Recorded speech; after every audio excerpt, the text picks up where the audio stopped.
Existentialism and identity, why your choices define you. The burden of freedom. Existentialism is a philosophy that offers a profound and for some unsettling perspective on human existence. It argues that we are not born with a pre-existing blueprint or divine purpose, but rather, we are simply thrown into the world. In this state of being, we find ourselves utterly and absolutely free. This freedom is not a trivial matter. It is a foundational principle that sets us apart from all other beings, who are governed by instinct and nature. A tree grows towards the sun, a beaver builds a dam, their essence is defined by their nature. We, on the other hand, are the authors of our own essence. This radical freedom, however, comes with an immense and often terrifying price. The great existentialist thinkers, from Jean-Paul Sartre to Simone de Beauvoir, describe this freedom not as a gift to be celebrated without reserve, but as a burden. It is a heavy cloak of responsibility that we are forced to wear from the moment of our first conscious choice. There is no external authority, no God, no societal norm, no biological imperative that can tell us who we are or what we must become. We must figure it out for ourselves. The phrase "condemned to be free" perfectly captures this predicament. It suggests a paradox. Freedom, which we typically view as the highest good, is presented here as a sentence. We are condemned because there is no escape from it. Even the choice not to choose is, in itself, a choice. It is an act of surrendering our agency, a decision to let others or external forces define us, which is a form of self-deception that existentialists call bad faith. The burden lies in the fact that every single decision we make, from the most mundane to the most significant, is an act of creation. Choosing what to wear in the morning, which career path to pursue, or how to treat a loved one, these are not just isolated actions. Each choice is a building block in the construction of our identity. They are strokes on the canvas of our life, and there is no eraser. The sum total of our choices is what we eventually become. This constant process of self-creation is what gives rise to existential anguish. Anguish, in this context, is not just a feeling of sadness or anxiety. It is the deep, visceral realization of our total responsibility. When we choose for ourselves, we are also, in a way, choosing for all of humanity. Our actions serve as a model for what a human being could or should be. This weight of being a standard-bearer for humanity is what makes freedom so heavy. Furthermore, this burden of freedom means we can never fully blame our circumstances or our past for who we are today. While our environment and history undoubtedly influence us, existentialism holds that we are always free to choose our response to them. We can always choose to act differently, to define ourselves anew. This is both a liberating and a terrifying thought, as it means there is no one else to hold accountable for our failures or our successes. The blame and the credit are solely our own.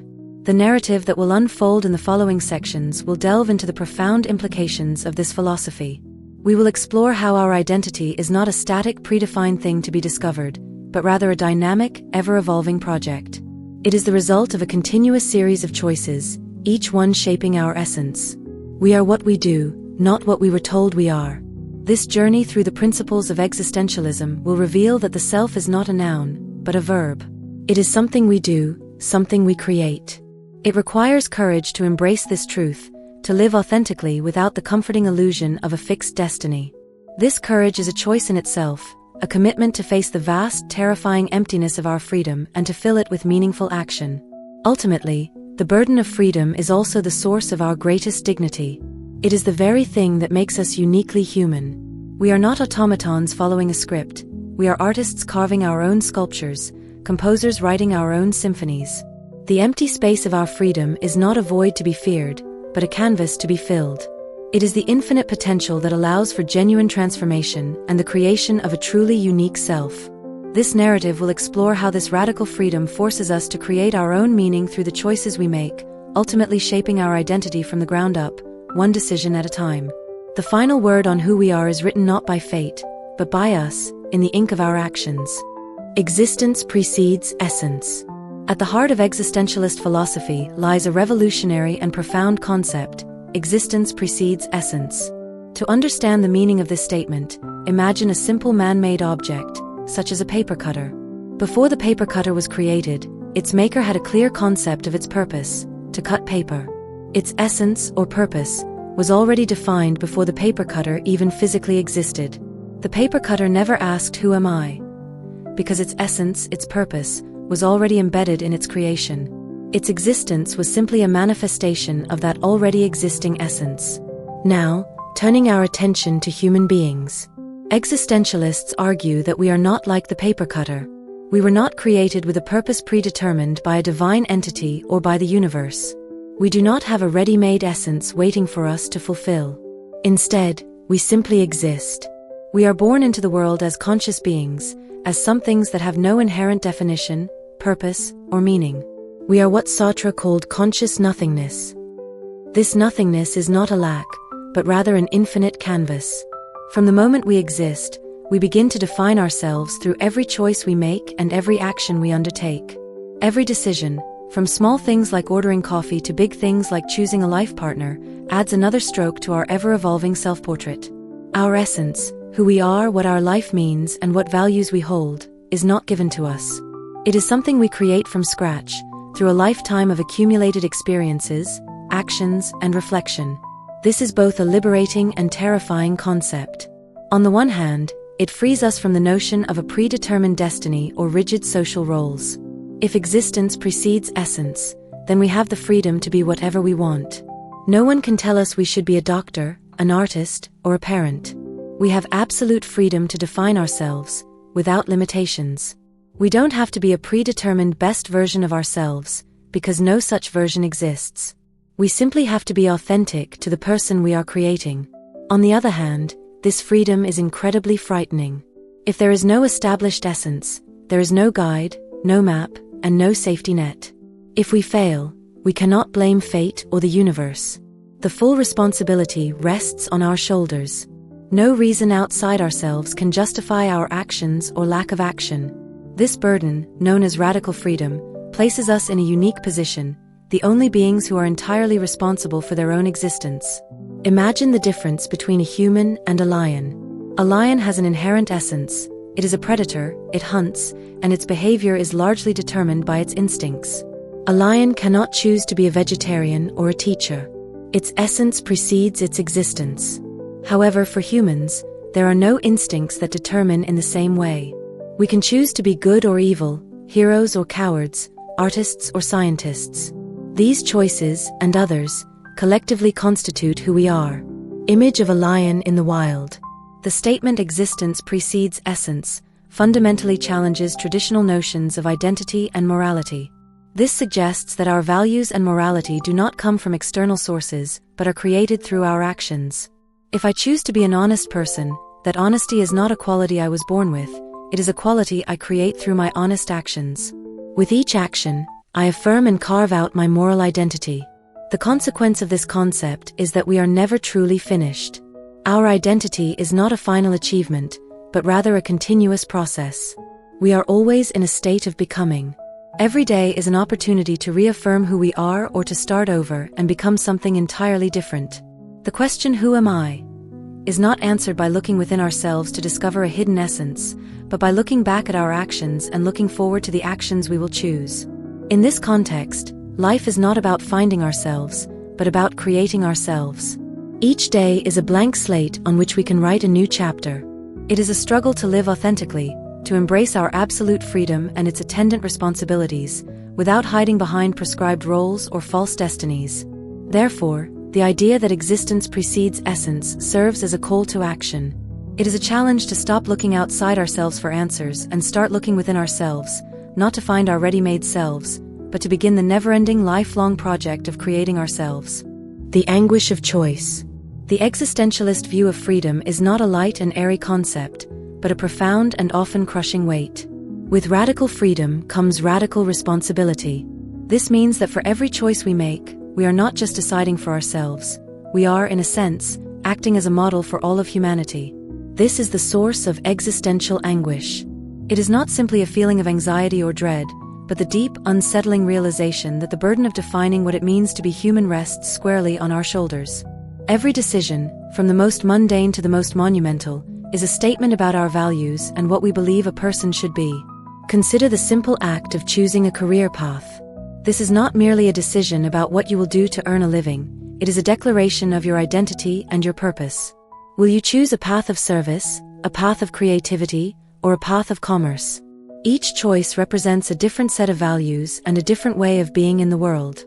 The anguish comes from the knowledge that by choosing one path, we are not only defining ourselves but also implicitly judging all the other paths we could have taken.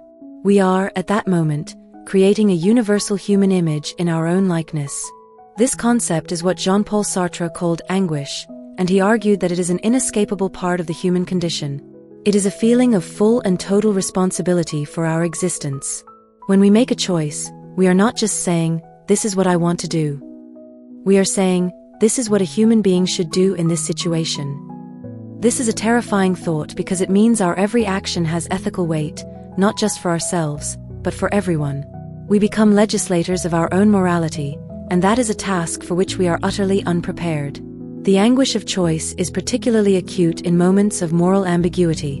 Imagine a scenario where a person is faced with a difficult dilemma, such as whether to stay and care for a sick parent or to leave and pursue a life-changing opportunity abroad. There is no moral compass or universal law that can provide a clear answer.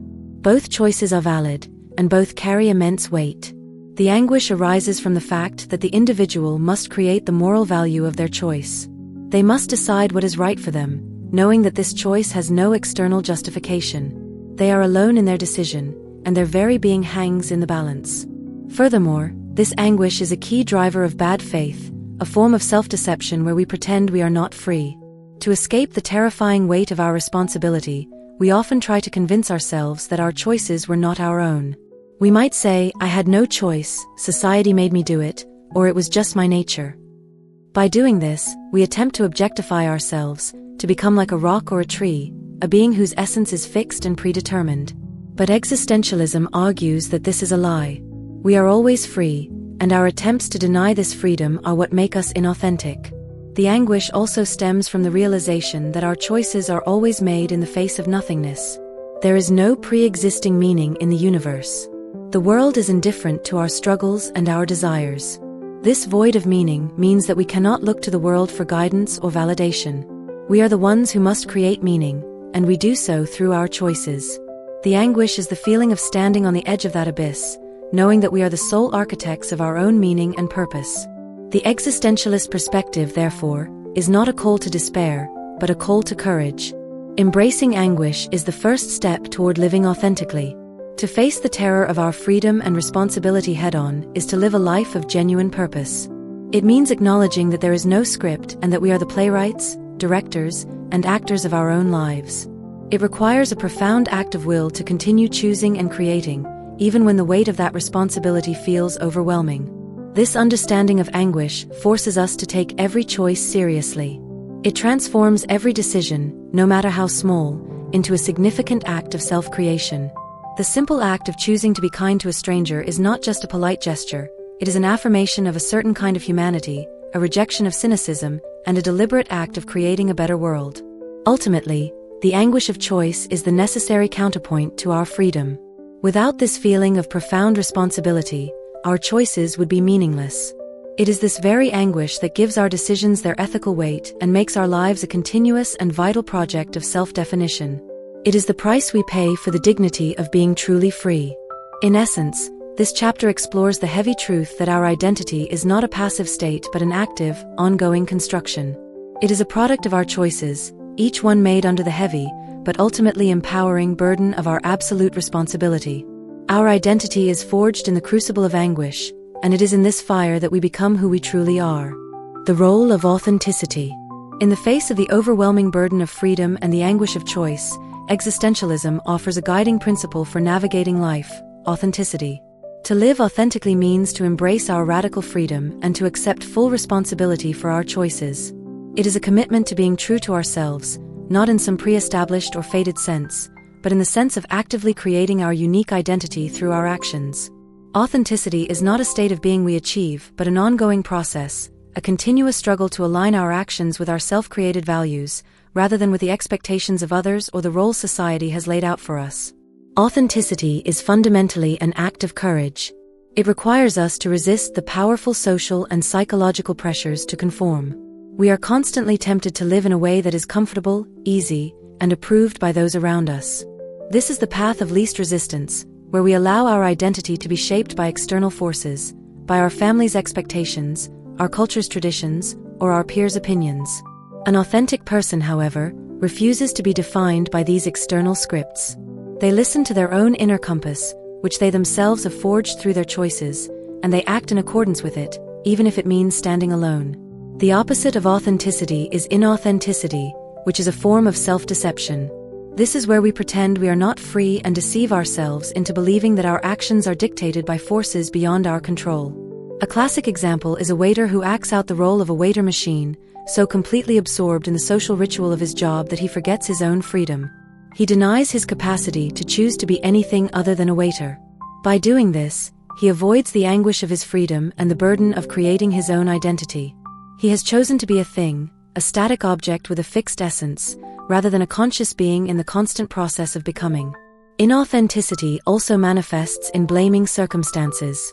When we say, "I couldn't help it," or "I had no choice," we are living in bad faith. We are telling ourselves a comforting lie to avoid facing the reality that we are the sole authors of our lives.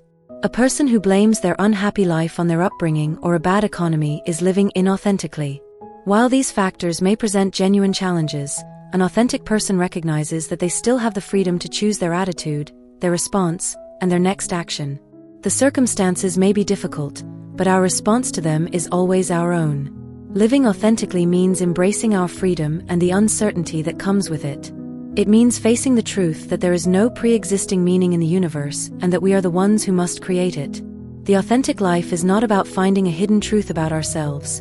It is about creating that truth through our actions. It is a life of continuous self-creation, where our identity is not a destination but a dynamic process. We are always in a state of becoming, and authenticity is the commitment to actively guide that process. Furthermore, authenticity is not a solitary endeavor. While our choices are our own, they are made in a world populated by others. An authentic person does not ignore the presence of others, but engages with them honestly. This means being true to oneself while also respecting the freedom and authenticity of others.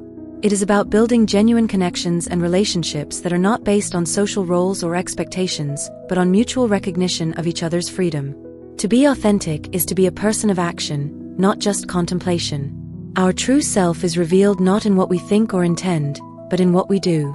A person who thinks they are generous but never gives to charity is not, in fact, generous.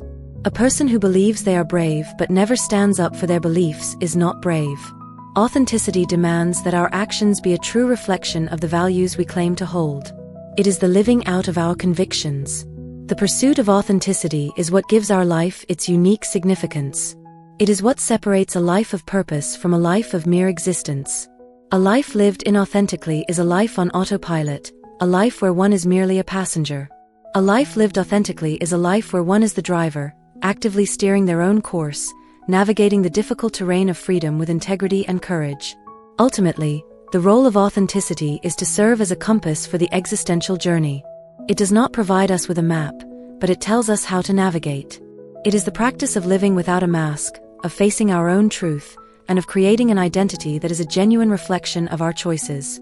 It is the most powerful tool we have to transform the burden of freedom into the dignity of a life truly and wholly our own. In conclusion, authenticity is the vital link between our existence and our essence. It is the active process by which we forge our essence from our existence, turning the raw potential of our being into a unique and meaningful life. It is the answer to the profound question of identity in a world without a pre-written script. The paradox of nothingness. At the heart of existential thought lies a concept that can seem both terrifying and profoundly liberating: the paradox of nothingness. This is not a literal emptiness or a physical void, but the philosophical concept that humanity is not grounded in a fixed, preordained nature. We are, in a sense, defined by our lack of a fixed definition. The nothingness is the absence of a divine plan, a pre-written script, or a given purpose. We are not born with an essence that determines who we are. Instead, we are a form of conscious nothingness that must create its own meaning and identity. This idea challenges the traditional view that our purpose is given to us from a higher power or found in the natural order of the world.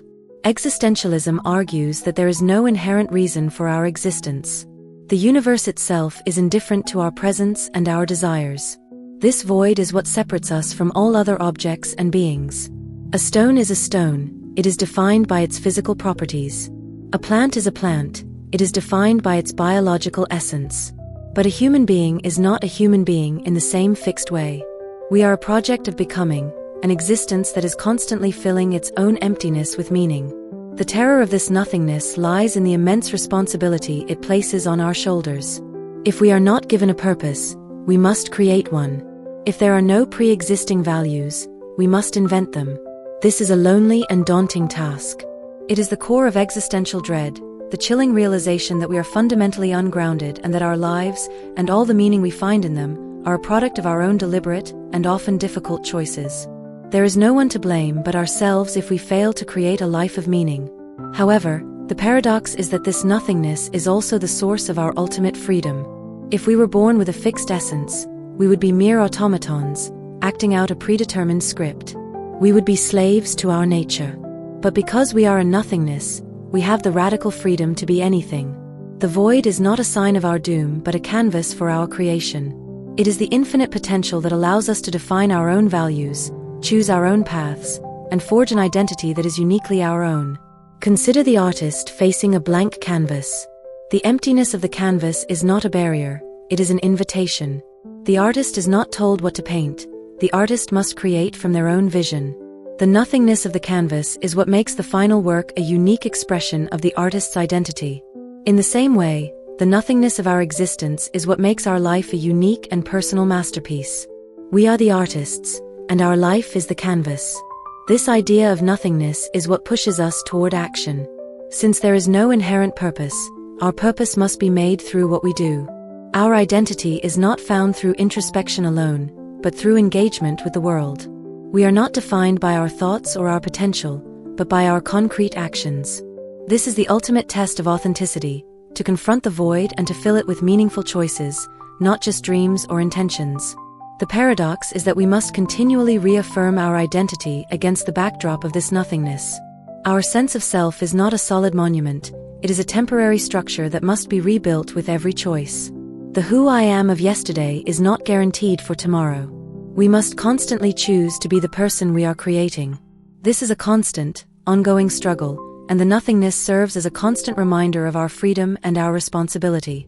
This concept also explains why some people choose to live in bad faith. To avoid the responsibility of filling the void, they cling to fixed roles and identities. They become the perfect employee, the dutiful child, or the devout follower. They treat themselves as if their essence were given, as if they were a thing, not a conscious being.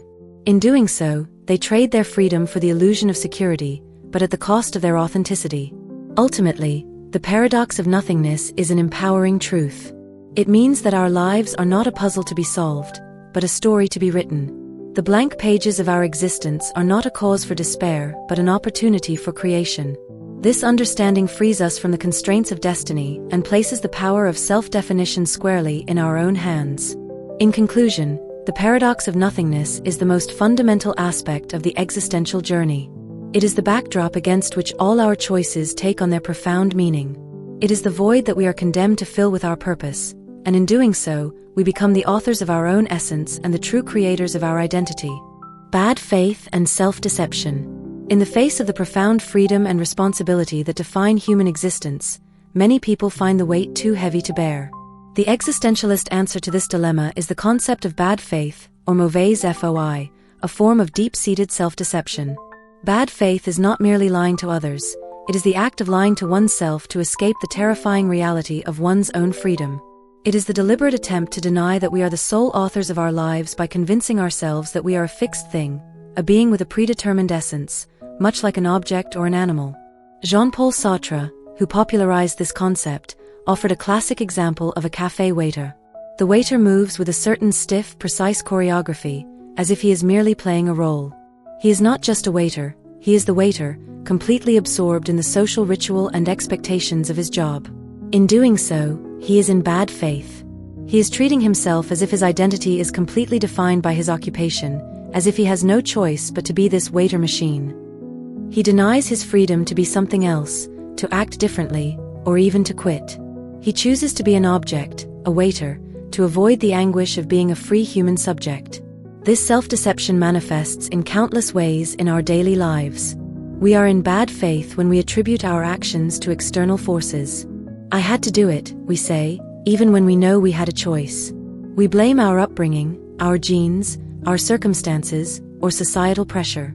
For example, a person who feels trapped in a dead-end job might say, I can't leave because I have a family to support. While this is a real constraint, it is not an absolute law.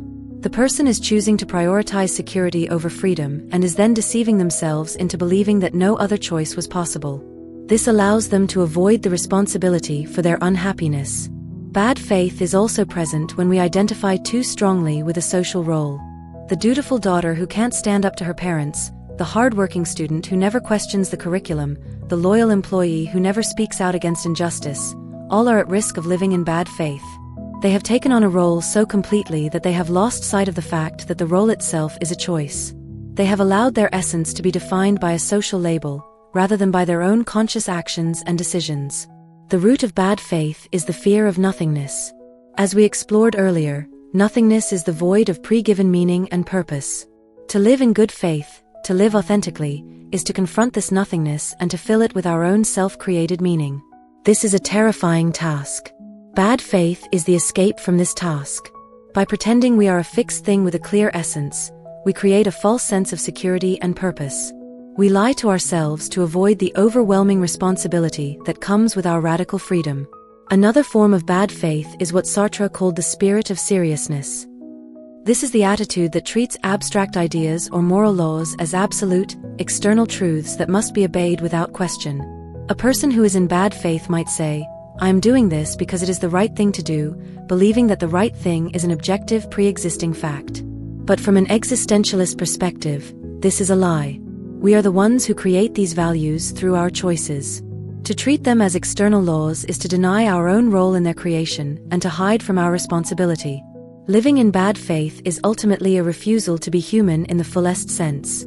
It is a state of perpetual self-deception that prevents us from living an authentic, meaningful life.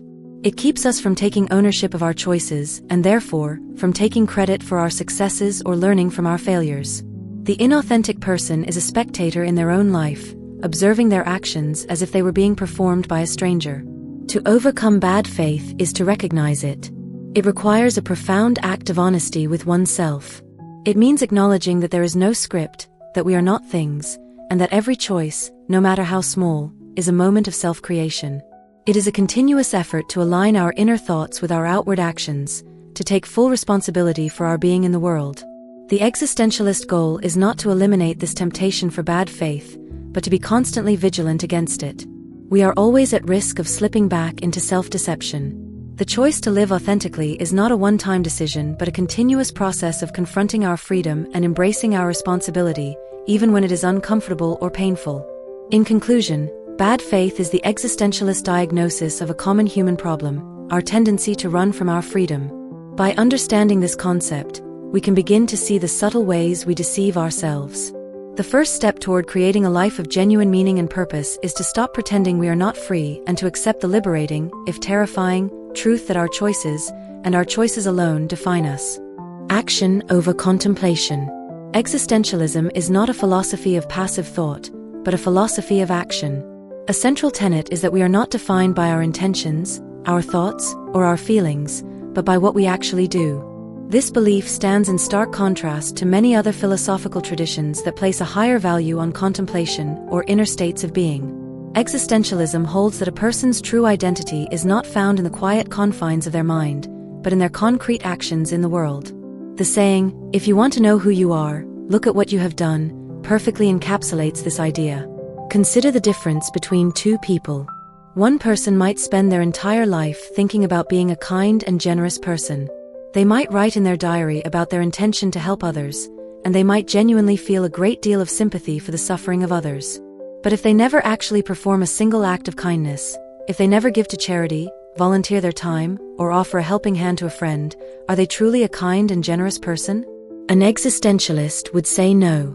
Their identity is not defined by their good intentions, but by their lack of action. The second person, on the other hand, might not spend much time contemplating their own goodness. They might simply see a need and act on it. They might volunteer at a homeless shelter without ever thinking about what it says about them.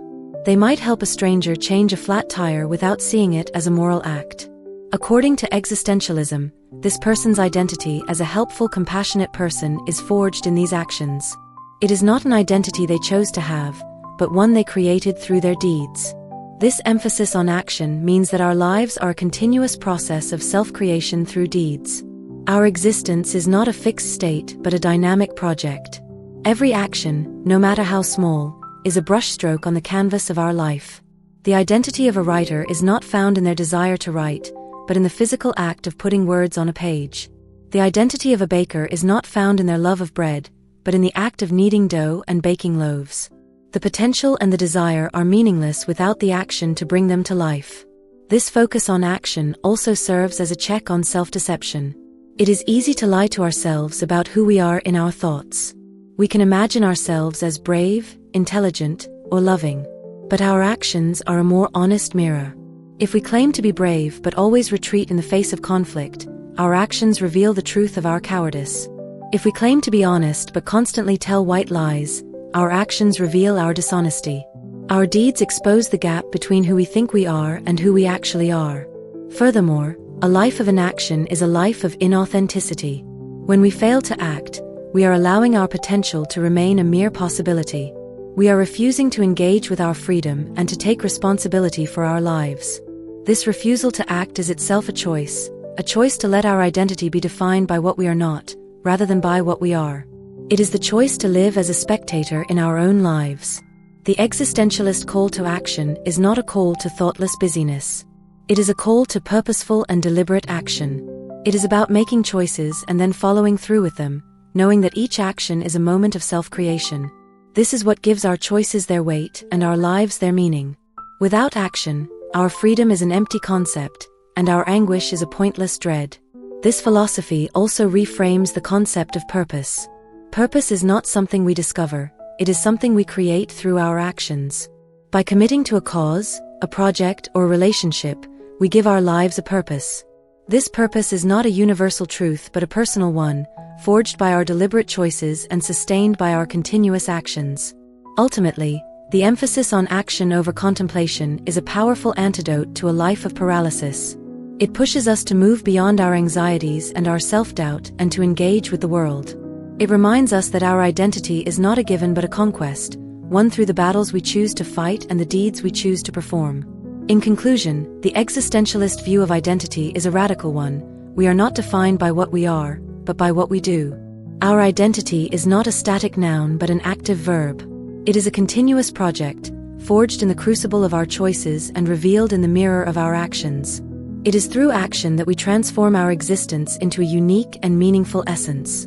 The other and the gaze. While existentialism emphasizes individual freedom and responsibility, it also recognizes that our identity is not formed in a vacuum. A crucial and often unsettling aspect of our existence is our relationship with the other, that is, every person who is not us. The presence of the other fundamentally changes our experience of being in the world. It is through our interactions with others that we become aware of ourselves not just as a free subject, but also as an object, seen and judged by another consciousness. This is the concept of the gaze. The gaze is the look of another person that objectifies us. When someone looks at us, we are no longer just a subject acting in the world, we become an object in their world.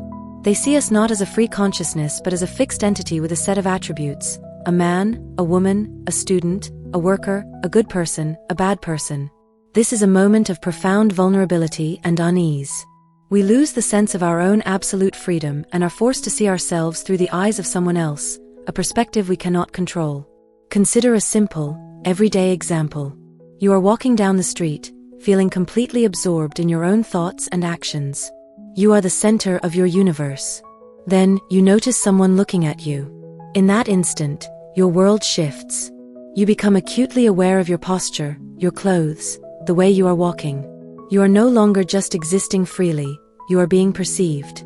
You are no longer just a subject, but also an object of their consciousness. This is the power of the gaze. For Jean-Paul Sartre, the gaze is a source of conflict.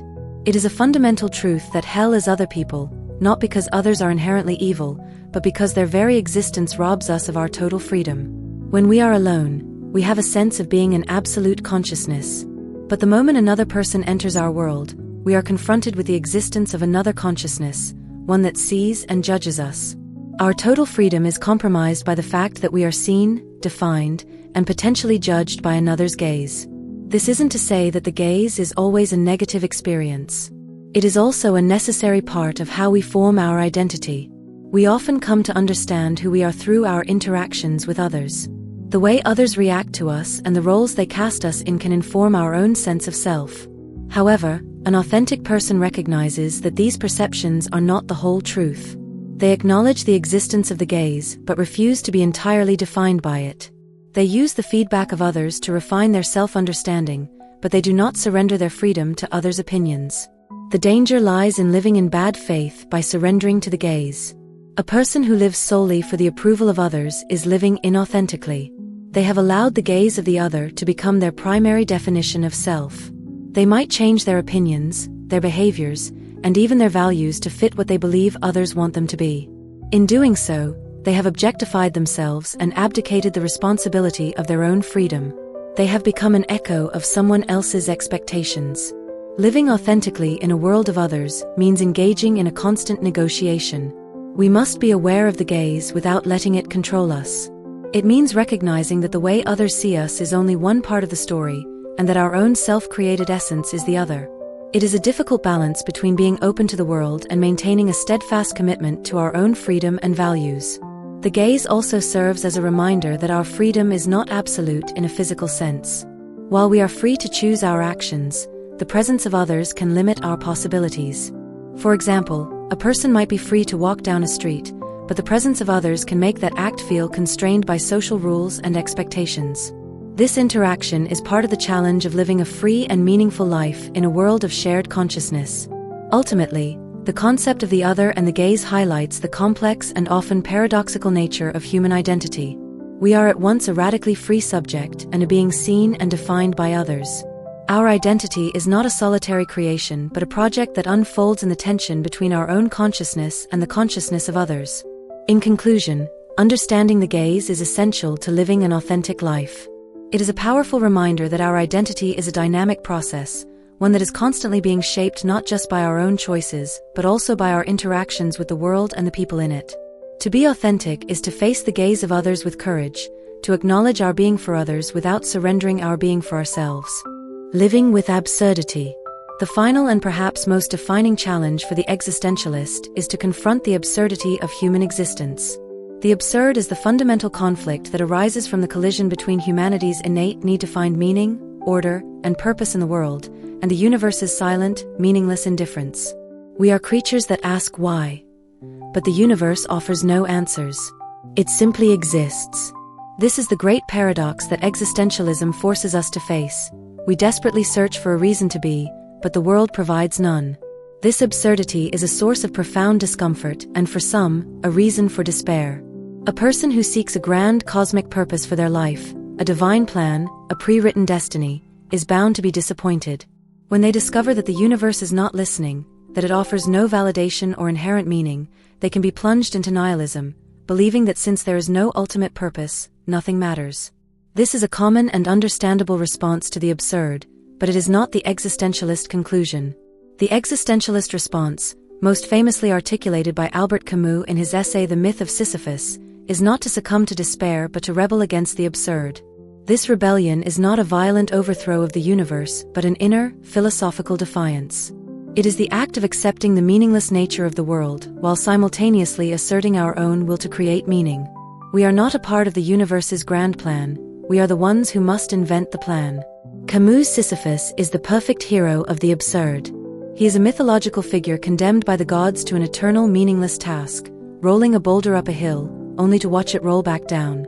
From an outside perspective, his life is a picture of futility. But Camus argues that Sisyphus finds freedom in his task.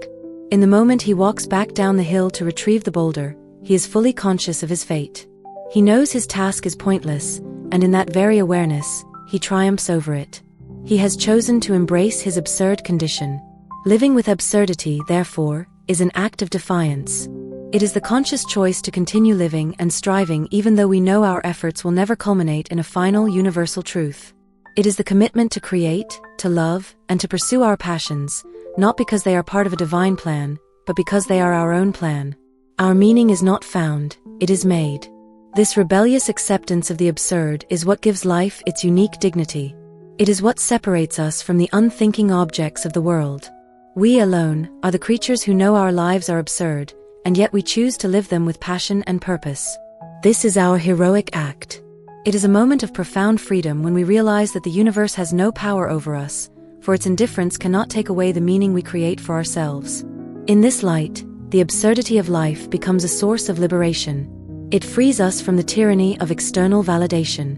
We no longer need the universe to approve of our choices or for a higher power to sanction our existence. Our purpose is entirely our own. This radical freedom is the ultimate antidote to the despair of nihilism.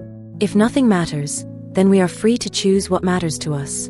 The absurd also serves as a constant reminder of our own temporality and mortality. We are conscious beings living in a world that is not. This awareness of our own fleeting existence gives our actions a sense of urgency and importance. Our choices matter precisely because our lives are finite and there is no second chance. The limited time we have is all we have to create our meaning, and this makes every choice count. Ultimately, living with absurdity is about embracing the paradox. It is about holding both truths in our minds simultaneously. The universe is meaningless, and yet our lives can be filled with profound meaning. The key is to stop trying to reconcile the two and to simply live fully in the tension between them. In conclusion, the journey of an existentialist culminates in this final act of rebellion against the absurd. It is the moment when we fully accept our freedom and our responsibility, and we choose to live passionately and authentically, not in spite of the universe's silence, but because of it. Our identity is forged in this act of living, a continuous triumph of creation over cosmic indifference. Conclusion: the self as a project. In the end, existentialism presents us with a radical and deeply empowering vision of identity, not as a fixed state to be discovered, but as a continuous project to be created. This is the ultimate synthesis of all the themes we've explored, from the burden of freedom to the anguish of choice, and from the struggle against bad faith to the embrace of absurdity. Our identity is not a static noun but a dynamic verb. It is not a destination but a journey of continuous becoming. We are always in the process of shaping ourselves, and this process is what gives our lives their unique meaning and purpose. The journey of self-creation begins with the profound realization that we are fundamentally free. This freedom is the blank canvas of our existence. Before we make a single choice, we are defined only by our potential. We are an empty slate, a conscious nothingness that must be filled. The existentialist project is to take up the brush and begin painting, to use our freedom to create an image of who we are. Every choice we make, every action we take, is a deliberate stroke on that canvas, adding color, depth, and form to our being. This project is a deeply personal one. No one can tell us what our finished painting should look like. We cannot copy the masterpiece of another person and claim it as our own. To do so would be to live inauthentically, to abdicate our responsibility to create our own essence. The authenticity of our project lies in its uniqueness, in the fact that it is a genuine reflection of our own choices and values. The self is not found in a textbook or a set of social norms. It is forged in the crucible of our own lived experience. The project is also one that never truly ends. We are never finished becoming. Even in old age, we retain the capacity to choose, to learn, and to change. The person we are today is not the final version of ourselves. We can always choose to be different, to embrace a new set of values, or to embark on a new path. This ongoing nature of the project is both a source of challenge and a source of hope. It means that no matter what mistakes we have made in the past, we are always free to begin again. The self as a project is a powerful antidote to despair. In a world without pre-given meaning, this philosophy gives us a reason to get up in the morning. Our purpose is not to find meaning, but to create it through our project of self-creation. The very act of living and choosing is an act of rebellion against the absurd indifference of the universe. It is our way of saying, even though the world is meaningless, I will make my life meaningful. This is the ultimate act of human courage. This creative project is what gives our lives their dignity. It elevates us from mere objects of nature to active creators of our own destiny. We are not just a product of our genes or our environment, we are the conscious architects of our own being. The human spirit, according to existentialism, is defined by this capacity for self-transcendence, the ability to move beyond what we are and to become something new. The project is, of course, a difficult one. It is filled with anguish, doubt, and the constant temptation of bad faith. It is easier to pretend that our essence is fixed and that our choices are not our own. But to surrender to this temptation is to abandon the project and to become a spectator in our own life. The authentic life is a constant struggle to stay true to the project, to keep painting even when the canvas seems blank or the colors feel wrong. The existence of others also shapes this project. We do not create ourselves in solitude. The gaze of the other, which can be a source of discomfort, also provides a necessary mirror. Our project unfolds in a shared world, and our identity is shaped by the way we choose to engage with and respond to others. The self is a project that is both intensely personal and deeply relational. Ultimately, the existentialist view of the self as a project is a call to action. It is a challenge to stop waiting for meaning to appear and to start creating it. It is a demand to take ownership of our lives, to accept our freedom and our responsibility, and to live with courage and authenticity. The final word on our identity is not written by fate, but by us, one deliberate and sometimes agonizing choice at a time. In conclusion, the self is a masterpiece in the making, and we are both the sculptor and the clay. Our life is a project, a work of art that is never truly finished until the very end. The legacy we leave behind is not a pre-given essence, but the sum total of our choices, a testament to the life we have chosen to create.